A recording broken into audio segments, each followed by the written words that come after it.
Olá, sejam todos bem-vindos ao canal do Jake, Grupo Espírita Irmão Carmelo. Sou Mauro Fiorani e vamos tecer aqui algumas pequenas palavras dos nossos estudos do dia a dia.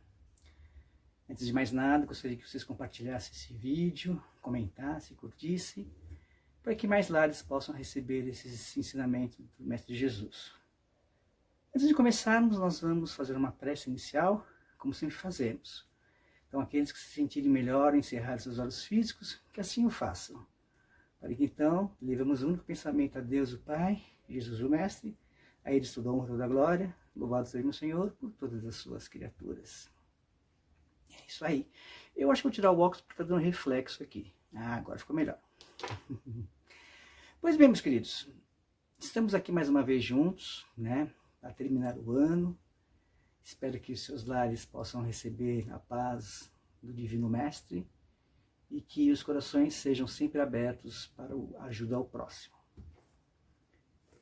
Encerrando o ano, nós vamos falar do capítulo chamado O Espiritismo, do livro Renovando Atitudes, de Francisco Espírito Santo Neto, pelo Espírito de Hamed, que é o livro que nós estudamos praticamente o ano todo.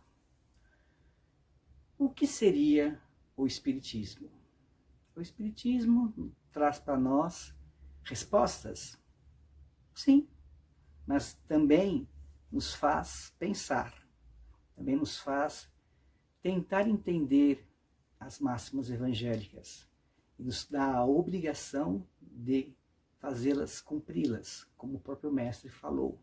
Eu não vim derrogar as leis, mas fazê-las cumpri-las todas. E naquele tempo, Jesus veio revelar aos homens a existência de um Deus de amor, um Deus Pai, um Deus que quer o nosso bem. Ao contrário do primeiro Deus, vamos assim dizer, é o mesmo Deus, né, gente? Vocês sabem disso. Vamos dizer, a primeira revelação, então vamos explicar melhor, feita por Moisés há mais de 400 anos antes de Cristo, que trouxe o Deus único. Isso é importante. Um monoteísmo criou-se, tirando-se da pluralidade de existências de vários deuses, da pluralidade desses deuses, esse panteão de deuses, né? Panteão das mitologias nórdicas, gregas, romanas e tantas outras que temos por aí. Então Moisés veio trazer a incumbência de um Deus único. Perfeito, onde surgem então as três grandes religiões: judaísmo, cristianismo e islamismo. Todas vindo da mesma raiz. E dentro de cada uma dessas religiões, grandes religiões, tem as suas doutrinas. Então, a doutrina católica, a doutrina batista, a doutrina evangélica e a doutrina espírita, se ficarmos dentro do viés da religião que se denomina cristã. Da mesma forma, as religiões que se dizem monoteísta e que verge, que caminha pela doutrina do islamismo, também tem as suas próprias divisões e subdivisões. Da mesma forma também a doutrina do judaísmo. Então, esclarecida essa temática, vamos falar a respeito da terceira revelação, o Espiritismo, feita após um longo período trevoso de as trevas estava presente, onde uma igreja dominante impunha suas vontades, seus desejos, suas ansiedades, o seu poder. Né? E aqueles que não a obedeciam, ou saíam, pensavam diferente, eram subjugados, maltratados e muitas vezes até executadas. Faz parte da evolução da Terra, nós iremos responder por isso, porque nós, enquanto reencarnacionistas, estávamos do lado da história de uma ponta ou da outra, da espada ou do chicote, ora batendo, ora apanhando. É verdade, creiam nisso. Pois bem, então o Espiritismo vem porque Jesus, quando esteve conosco, há idos atrás, nos deixou uma experiência de vida muito importante. E aqueles que estavam com ele ainda não tinham tenacidade, conhecimento e competência para poder entender as palavras que o mestre falava. Então acabava que ele ficava assim, um cara de, tá bom, pode explicar melhor? E porque Jesus falava, mesmo Jesus falando por parábolas, historietas que facilitavam a compreensão, muitos não compreendiam. Tá bom? Então, ele vem no final e diz o seguinte: eu vos enviarei o Consolador prometido.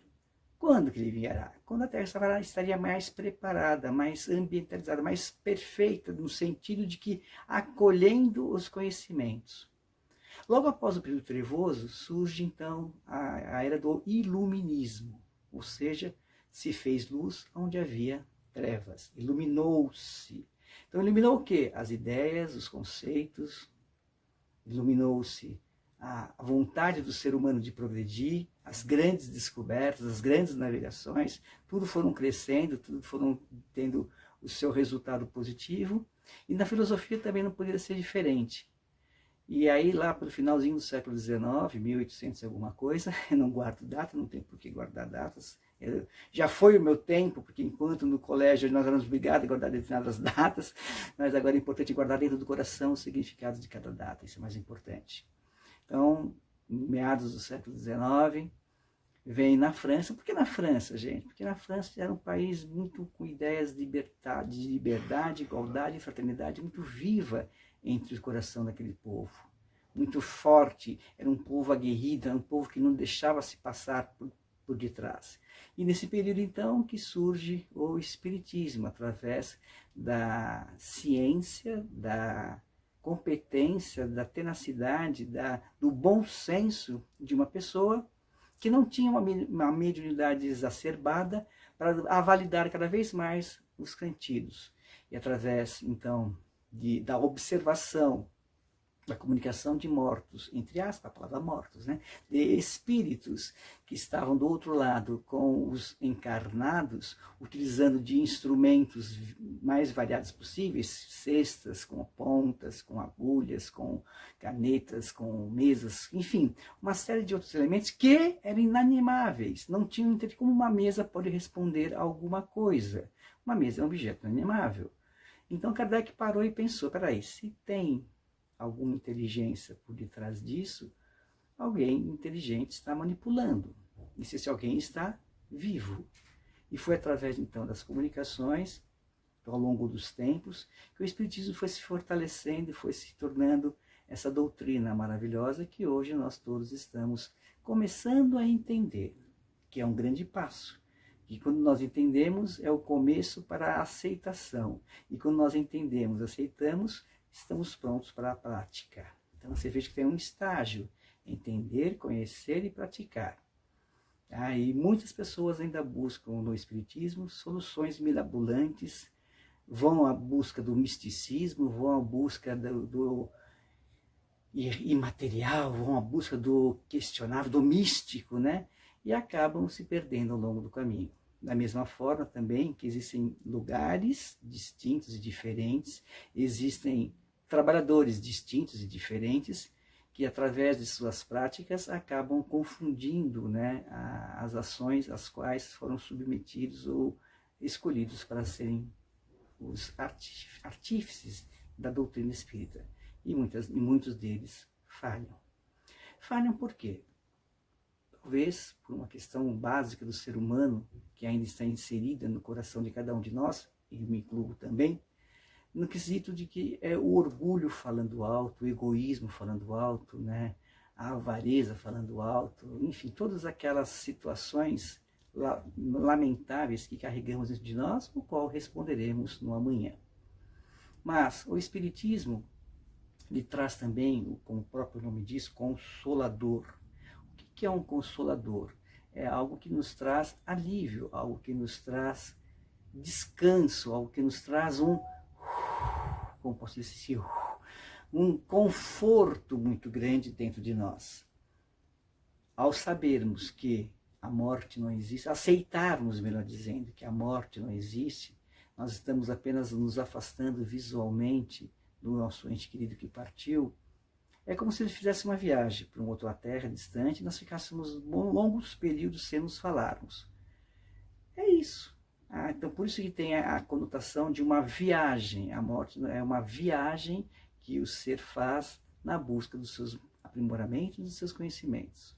E nessa certeza de que essa viagem todos nós faremos um dia e que nós retornaremos no futuro próximo a resgatar tudo aquilo que nós plantamos nessa existência e em outras pretéritas também, pois a semeadura é livre e a colheita é obrigatória, é que a gente, então, deseja a todos boas festas.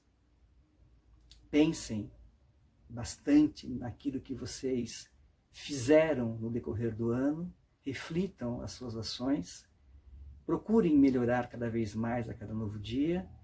Nas suas próximas promessas de final de ano, não esqueçam de ter o coração caridoso, não esqueçam de ter o coração livre, limpo de todas as mazelas da vida, e assim, com toda certeza, teremos um Feliz Natal e um próspero Ano Novo. Fiquem em paz, que Deus, o Pai, Jesus, o Mestre, os anjos guardiões protejam a todos. Não se esqueça de compartilhar, curtir e comentar esse vídeo, e até uma outra oportunidade, se assim Deus o permitir. Tchau.